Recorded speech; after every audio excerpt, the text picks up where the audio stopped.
Hi, I'm Dave Cyderbaby. This is for Rock Radio UK, and today I'm speaking to probably one of the biggest rising stars in the music scene today, Delta. Hello, sir. Hi, hello, Dave. Quite an introduction, I'd say. Oh, well, I try my best. I try my best. How are you? You're looking well. You're looking nice and cheerfully relaxed as well. So, Yes, I mean, I put on a very good face because I'm super excited, but also nervous that the album is coming out tomorrow. yes, mad about it. Out tomorrow. Yes, You yeah, must be super debut album. stoked. Yeah, I mean, I am. I'm super proud of the album. And because I've played a few of the new songs live and they've been very well received, I'm quite confident that it's going to go down well. I mean, I've had a listen to. Well, I've been listening to the singles that have been. I think you've been releasing some singles since last year as well, haven't you? Yes, yes. Off of the Yeah. album, but I've been listening to the other tracks as well from Heart Media today, and wow, I've got to say, just wow, just a Thank, fantastic album for a debut. You've done so well. Well done, sir. thank you very much. Um, I mean, you've got a new single out at the moment, Daydream. I suppose like the. Yes. Just tell me about that. Yes, so Daydream is, I mean, one of the last songs that were recorded for the album. And because we have been releasing a few of the sort of rockier tracks, such as Mm. like Mad About It, Kids and All Together, and Animals last year, which are quite heavy, we thought that because the album is quite broad in terms of like genre, that doesn't sit like, you know, and in rock specifically, I mean, it's guitar driven, but not all Mm. electric guitars. I love an acoustic guitar as well. So we Yeah. thought like it would be good to release that like before the album comes out to give people a feel of the breadth. And I'm so glad we did because to me it's a very interesting track because I experimented a bit with having a Juno. So I found this on eBay in London, this Okay. analog Juno synthesizer, and it was in South London in Brixton where we went to this lady's house with a guitarist, and she had this Juno like this in impeccable condition, this like very original like 80s I think early 80s Juno, and she didn't know even if it worked because her father was a producer. He passed away and he had all of this stored like in the storage room. Wow. So it's like discovering gold, and so we played a bit around. We made sure it worked. We brought it back, and we used that Juno straight away. Like we were recording the week after on Wow. Daydream Yeah. because so Daydream started as an acoustic fingerstyle guitar song, but then adding a pad of like an analog synthesizer to do the bass line instead of having a proper bass to me made it super interesting, and yeah, and that's how that song came about. Excellent. Excellent. The whole album is quite. I would say polar opposites, but it's light and dark in various places, and like you're saying, quite guitar driven, quite mellow as well in certain places as well. Was that a conscious decision you made, or? Yes, yes, because I also personally I go through different phases, Mm. and I tend to express all phases with the same sort of honesty. At least I try to. And sometimes you know, I'm feeling more cheerful, otherwise other times I'm feeling more dark or more nostalgic. And I try to capture all of those feelings onto a record. And it's usually the case that the more cheerful, happier songs tend to also have like happier and like more cheerful instrumentation. Yeah. Because I mean, it would be interesting to have like a song called Daydream with a very dark, you know, pads or like electric guitars on top. That could be interesting. Um, but yes, and I think because it's also my debut album, it was written over the span of like 4 years. Right. So naturally, you know, I went through very different times. Right, I suppose for because I've been writing for my second album already. Okay. It's a lot more cohesive as a sound, and quite more specific, which I think is a consequence of it being written in a very specific time of my life rather than over the span of like longer period. Mm. Okay. For you. I mean, if you were to pick two songs that pinpoint where you are at this moment, which two songs would you pick from the album? That's a tough question. I'd say Mad About It Hmm. because it's a song that was the absolute last song that was written for the album, but and it is a segue on to album number two.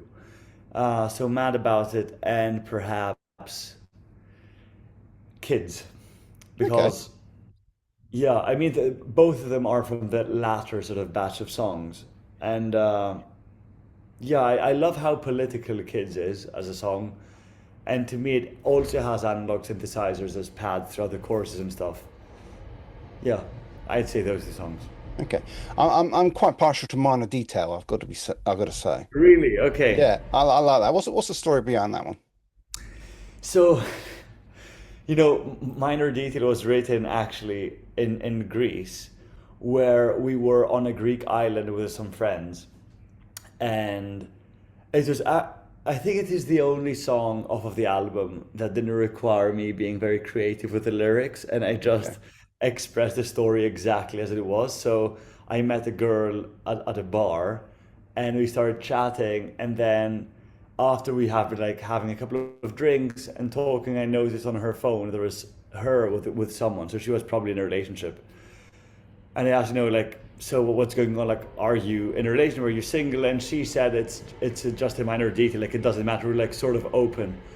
And I found that line brilliant. And I was with friends at the time. And the next day we were back in Athens and we wrote the song called Minor Detail. And we were going through the exact conversation that I had with a girl. And I think it's a very interesting song because I didn't think much of it at first. I just wrote Mm, it because I just wanted to tell the story, and it has been one of the fan favorites, especially live because I think live it translates a right. lot better than the studio version. Excellent. So Mad About It is out tomorrow, but you have been touring this particular album with the Marmosets as well recently.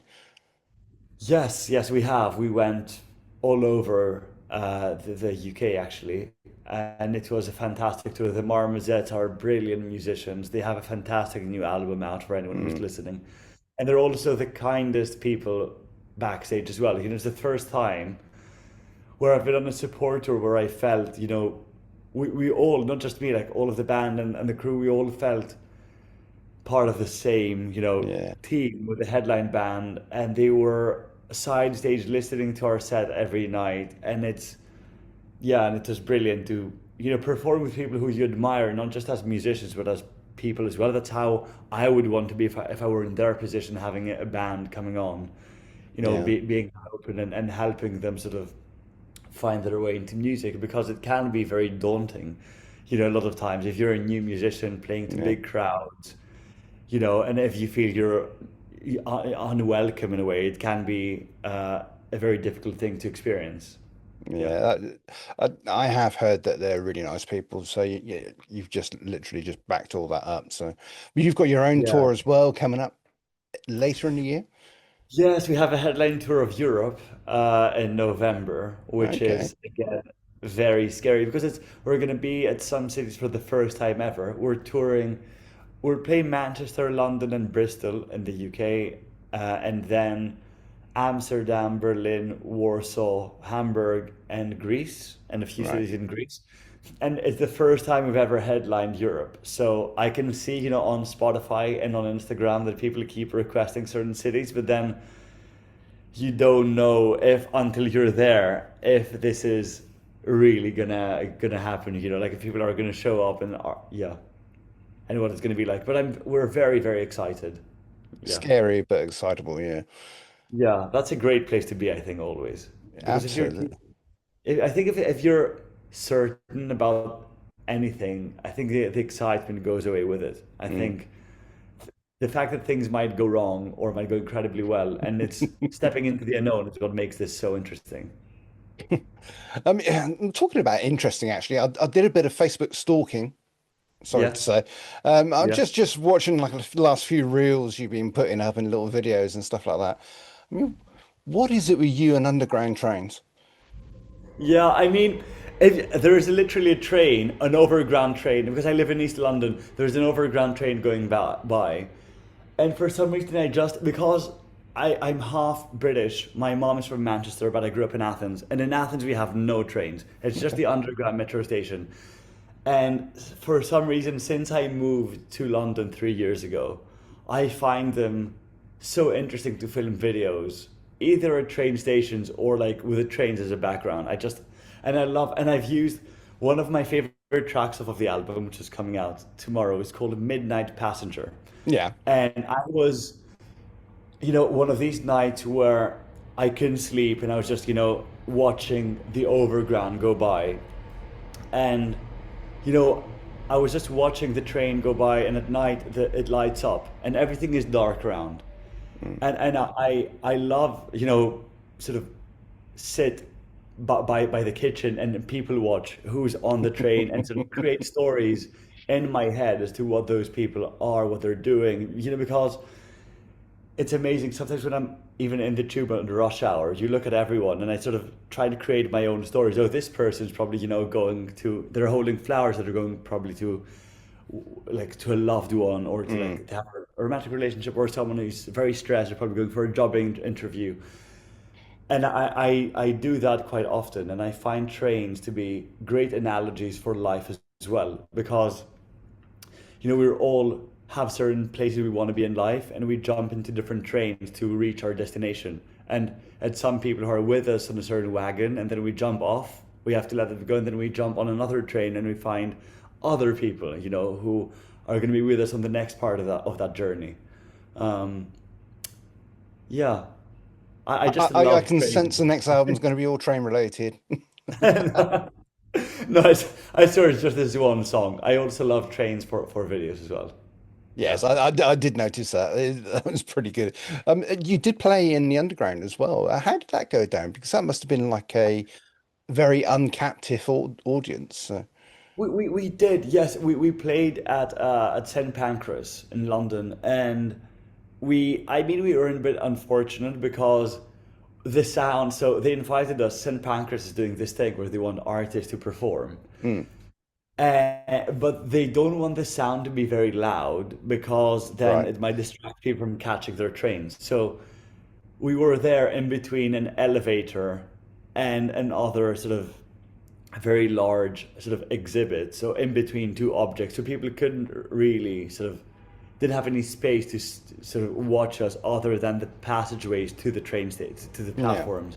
So, and the sound wasn't very loud. So we were trying our best. Some people stopped by, but mostly it was people, sort of watching us as they went by. And we played this game, as you saw in the video, seeing how many heads could we turn while people were in a rush to catch their trains. And I think we did a fairly good job considering that we couldn't be very loud. Uh, yeah. And also there are staff and personnel from St. Pancras making sure that a commotion wasn't, Oh, yeah, being created. okay. That was fun. Yeah. Yeah. So what have you got planned between now and the tour? I mean, what is your life for the next couple of months?